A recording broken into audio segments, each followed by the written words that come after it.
Mi hermano tenía 13 años, justamente la edad en la que a lo mejor más lo necesitaba.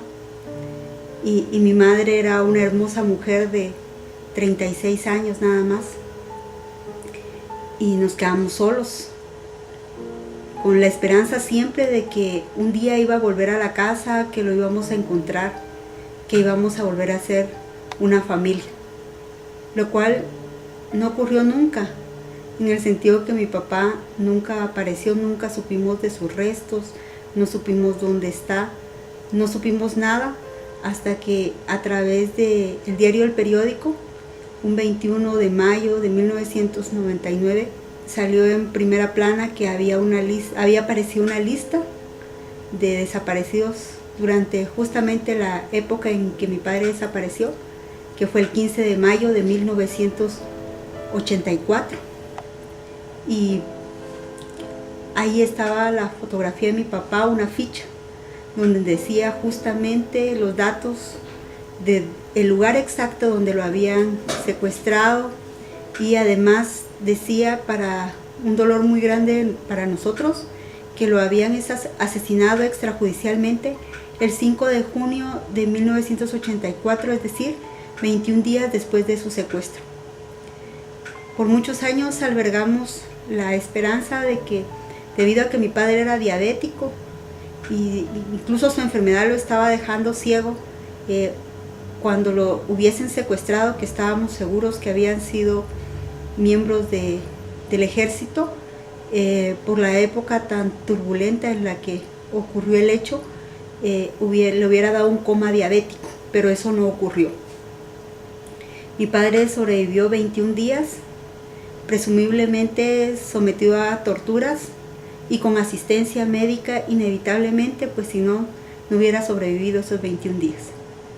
Ese diario militar surgió, no creo que haya surgido de los canales normales del ejército, es decir, no fue sacado de un archivo del ejército y entregado por la vía normal. Más creo que haya sido un archivo personal de alguien que de alguna manera o lo vendió o se lo robaron, qué sé yo, pero son producto de esa guerra sucia que se libró en aquel tiempo, de actividades que se hicieron más de tipo personal que cumpliendo órdenes. Pero sí es una evidencia que no podemos esconder, por supuesto, ¿verdad? Y ahora el esfuerzo está en buscar a los responsables y no señalar a la institución como la responsable, porque cuando se señala a la institución no se busca justicia, sino que simplemente desprestigiarla. Pero si se buscara justicia, habría que individualizar los casos para poderlos llevar a los tribunales. La prueba más clara de esto está en el diario militar.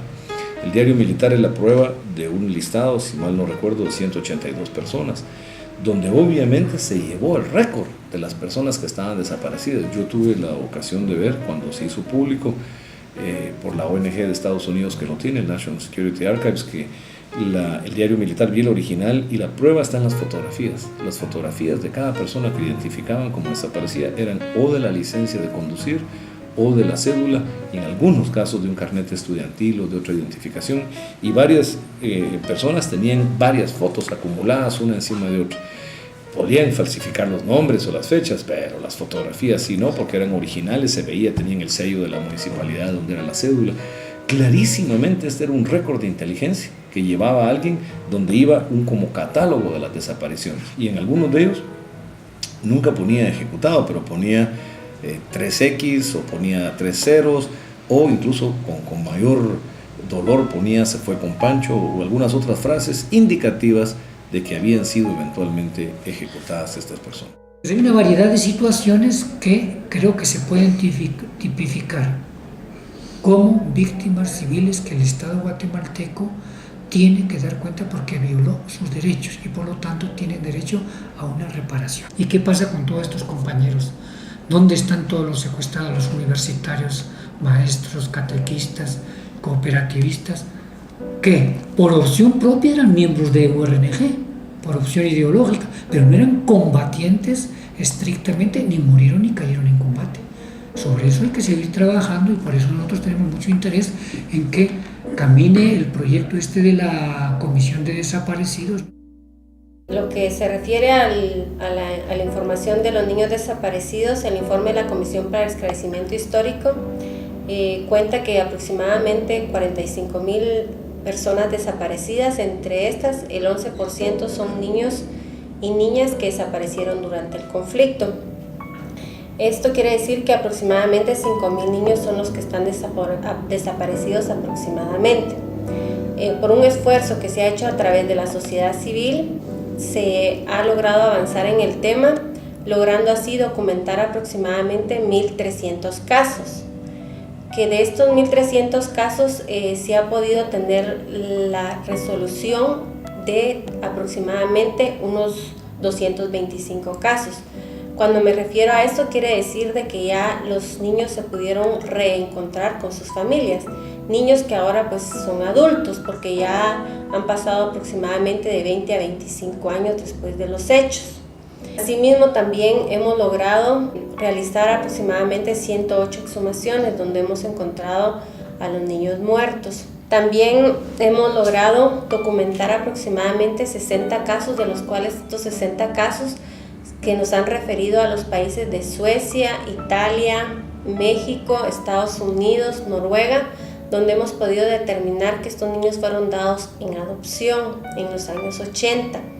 Asimismo, le estamos dando acompañamiento aproximadamente a 1,000 casos en el tema de acompañamiento psicosocial. Nosotros creemos también que todos los niños que fueron desaparecidos durante la guerra fue una cuestión bastante difícil porque al principio pues los asesinaban, luego ellos lo que hacían era llevárselos y utilizarlos como sus sirvientes, como sus esclavos, y luego ellos vieron que la dinámica de las adopciones era un negocio bastante redondo, entonces ellos optaron por hacer un mercado negro de todos estos niños. Es una cuestión que hasta la fecha todavía se da. Yo sí creo que las desapariciones es tal vez uno de los temas más importantes para la reconciliación nacional. O sea, si efectivamente vamos a transitar a otra etapa, ya se tuvo una comisión de la verdad, ya se estableció la verdad histórica, se tuvo el informe de la iglesia con el REMI, se tienen los testimonios de los familiares de los desaparecidos, pero hoy hay que transitar hacia la justicia y hacia la búsqueda efectiva de estas personas desaparecidas. Pero creemos que es una obligación de Estado generar este mecanismo de búsqueda de los desaparecidos. El Consejo Nacional para el Cumplimiento de los Acuerdos de Paz, CENAP, reconoce que en el Estado guatemalteco no existe una institución de búsqueda de personas desaparecidas, que es urgente la aprobación de la propuesta de ley 3590.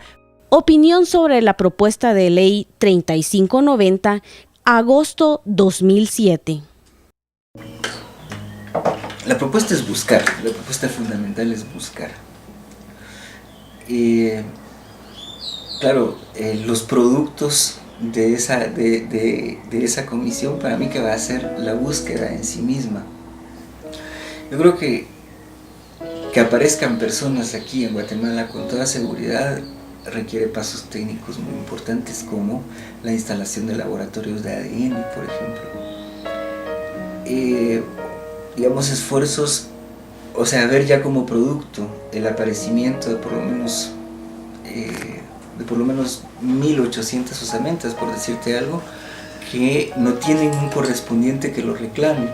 No hay un amigo que los busque, no hay una viuda, no hay un huérfano, ¿no? Sino que son huesos que salieron de las fosas y que posiblemente no hayan pasado todo el proceso de la desaparición forzada, en cuanto a que fueron capturados, torturados, etcétera, sino que ellos murieron digamos, por un ataque, digamos, de una manera más inmediata. Pero la gente, sus familiares, no saben eso. Por tanto, la sensación de que va a aparecer nuevamente la mantienen. Entonces, eso, digamos, en términos humanos, es uno de los puntos que la comisión puede aliviar. Claro que sería importante, porque en la medida que vayan consiguiendo esa información y estableciéndose el paradero de las personas que hoy todavía se están buscando, pues habrá la posibilidad de, primero, de que los familiares que han sufrido la ausencia de los que se desaparecieron y sobre todo que no se encuentran, pues en esa medida tener la posibilidad de llevarlos a un cementerio y hacer un entierro como los tradicionales, ¿verdad? Es necesario impulsar una agenda desde sociedad civil. Sociedad civil trasciende gobiernos, trasciende tiempo y trasciende generación. Por supuesto de que siempre dentro del tema de la paz se está buscando la participación integral, que esté Estado, que esté instituciones que tienen a su cargo también decisiones políticas o decisiones morales, como el organismo judicial, la Procuraduría de los Derechos Humanos, el Congreso de la República. Una parte fundamental es la sensibilización, la importancia de concientizar de que es necesario poder tomar el tema como una memoria histórica, ¿verdad? Y que permita poder reflexionar a las generaciones del presente y del futuro que esa historia no se vuelva a repetir. Pero se necesita en este campo generar también un proceso de confianza, porque es un tema muy delicado, muy profundo, donde va a abrir heridas tal vez ya cerradas, dolores tal vez no olvidados, permanentes pero leves, pero sin embargo se pueden profundizar. Entonces es necesario tener un proceso integral desde todo el ámbito técnico, el ámbito también, yo diría, marco legal, que mejor si cuentan con el respaldo de Congreso, para que entonces pueda tener ya una vigencia como política de Estado. La importancia de esta ley es que hay que recordar que el derecho internacional humanitario está contenido en los convenios de Ginebra. Estos convenios de Ginebra son universales, ha sido ratificado por todos los países en el mundo. También se incluye a Guatemala, el cual es parte a los convenios de Ginebra desde 1954. Al ser parte, tiene el compromiso de respetar, hacer respetar y difundir lo que son las normas del derecho internacional humanitario. Por otra parte, en materia de desaparecidos, el Estado tiene una obligación por medio del derecho internacional humanitario consuetudinario, en el cual, que por la costumbre de todos los estados, estos estados deben de buscar a las personas desaparecidas y dar toda la información al respecto a sus familiares. Entonces, el crear este tipo de mecanismos o una comisión de búsqueda permitirá al Estado cumplir con sus obligaciones a nivel internacional. Este trabajo está dedicado a quienes, estando ausentes, están presentes en nuestras mentes y en nuestros corazones. Pronto los vamos a buscar, pronto los vamos a encontrar y ustedes y nosotros vamos a descansar.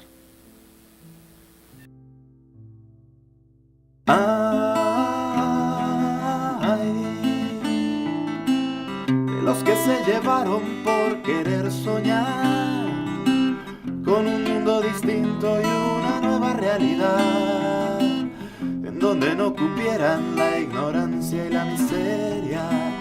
A los niños más dulces, más valientes de la patria, los llevaron lejos de nuestras miradas.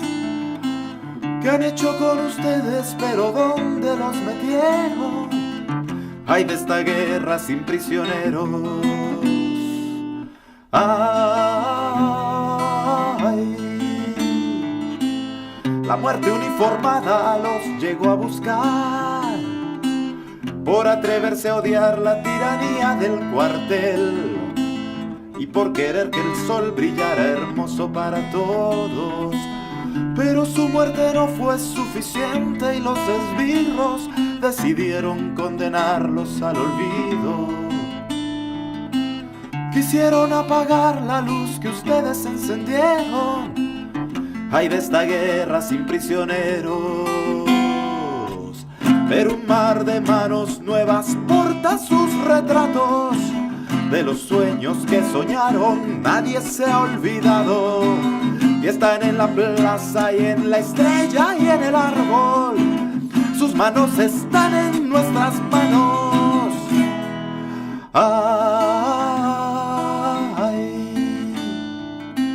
la herida de mi pueblo no podrá sanar hasta que no se sepa por completo la verdad, hasta que no aparezca hasta el último de ustedes, en nombre de ese nieto que no conoció a su abuela, por la madre que no abrazará a su hijo,